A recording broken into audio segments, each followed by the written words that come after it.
So it's happened. Waves have caved. I think they've done us a favour, but maybe not in the way that they think they've done us a favour. But first, let's look at what they've actually said. So on the website, if you go there, you'll see this announcement at the top. As soon as you start scrolling, oh, it disappears. Yeah, so it's not there for long. But if you look at the announcement, you can see we have the usual pretty weak kind of CTO stroke CEO U-turn explanation and apology, where it's saying we're genuinely sorry, blah, blah, blah. You know, we're sorry everyone had to die, but, you know, we're still taking our bonuses, etc. This, that, and the other. Effectively saying that perpetual licenses will be available as well as subscriptions. We don't know what exact format that's going to look like because I think they sort of pot committed their website to doing subscriptions and now they need to find some way of making it do both. It'll take them a while to do that. So, yeah, we've got all this respectfully listening to your concerns, all of that language, which I find wholly unconvincing. But there we go. I think the only thing they're sorry about is the fact that they got caught effectively. But as I've said at the beginning, and indeed as the title of this video, I think they've done us a favour. But I don't think they've done us the favour that they think they've done. So firstly, let me put my cards on the table about Waves.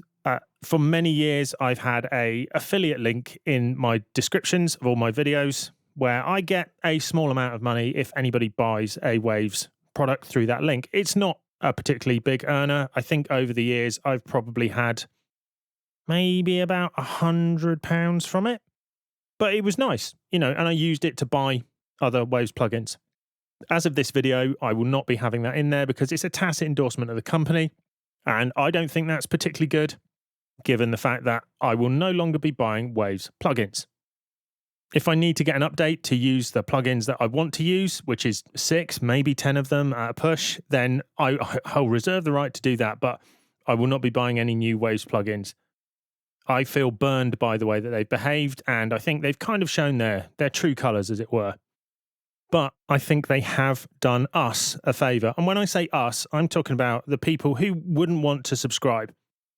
I consider myself to be extremely fortunate to have made the majority of the money that I've earned over my career from, or in around music, let's say, and tuition around music.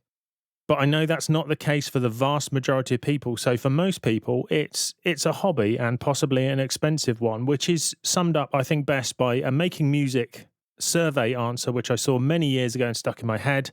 The question was, how much money do you make from music?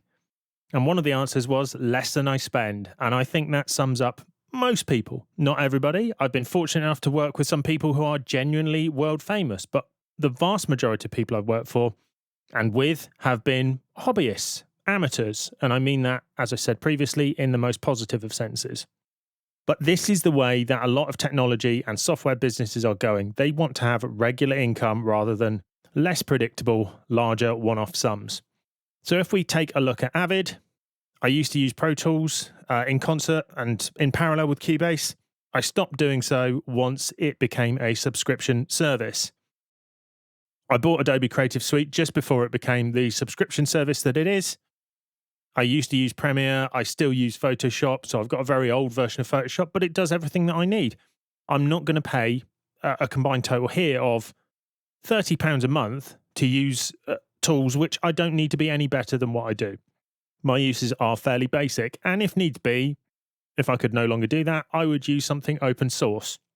In terms of video editing, I'm now using DaVinci Resolve, which is a fantastic piece of software. It's much more modern than Premiere. And the version that I use is free. However, I will be paying for the full version later on this year because I think it's the right thing to do. It's got a few extra features that I like, but the free one is completely usable. So what's the favour that I think Waves have done? Well, what I think has happened here is Waves have shown that if you're in a market where there are alternatives, and there definitely are in the plugin sphere, then you will not be able to lock people into a particularly unfriendly subscription. So this was expensive and it was one of these, yeah, you get all of our plugins things. But the problem is that I think for most people, let's be economical and say 80% of the plugins aren't things you would use regularly. If you use 20% of Waves full plugins, that would be 40 odd plugins. I don't think you need a lot of them. You know, the vast majority of them, there's slight variations. You know, maybe the user interface is a bit different. Maybe they do something, you know, slightly different. Most of them are in that category rather than the genuinely different plugins, which you think, you know what, I can't replicate this anywhere else. So I think they've sent out a message to a lot of software companies who would have been watching this very closely, and they will realize that unless they put out the right kind of message, they let their customers know well in advance, and also they give flexible subscriptions or rent to own, that kind of option, then it's not going to stick. I was really pleased to see that, because if you told me that would happen on Monday morning, I definitely wouldn't have believed you. So if you feel burnt by this, I agree with you.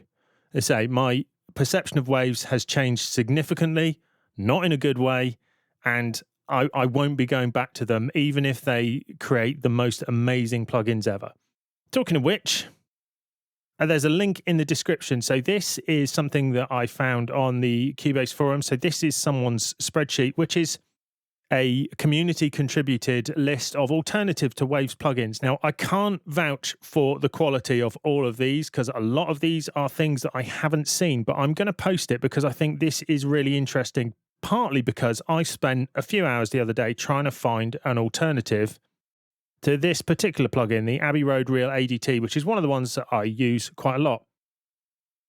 And here are some things that I hadn't heard of. Now, they are not necessarily cheap. So that one is $120, something like that.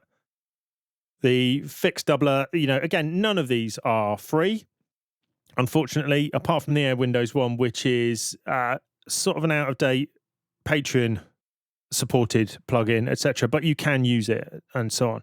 But certainly it may not be as good as the Real ADT, but I've not had a chance to try these. I think there's definitely some mileage in finding some alternatives and posting them when I get a chance. But as you can see, with how many plugins?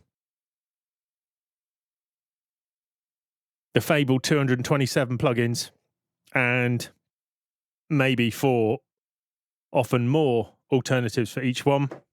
It would take a fair old time and a lot of money to find out these, although some of them have demos available, etc.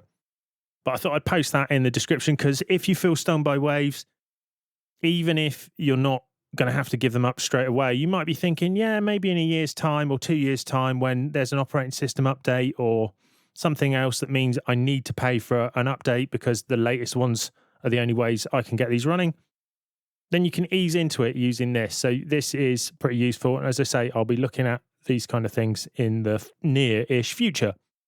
So that's pretty much it.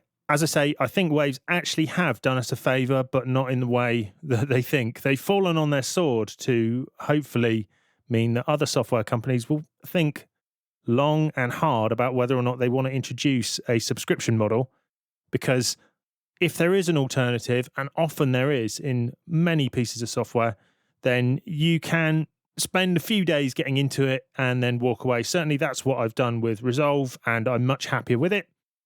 I appreciate it's not as straightforward with a DAW, because if you've been using it for 30 years, it's going to take a lot to get around that. And also the features aren't always exactly the same. So while I guess if I needed to, with a gun to my head, I could change over to using Logic, that would be difficult to undo the muscle memory of my adult decades of Cubase usage.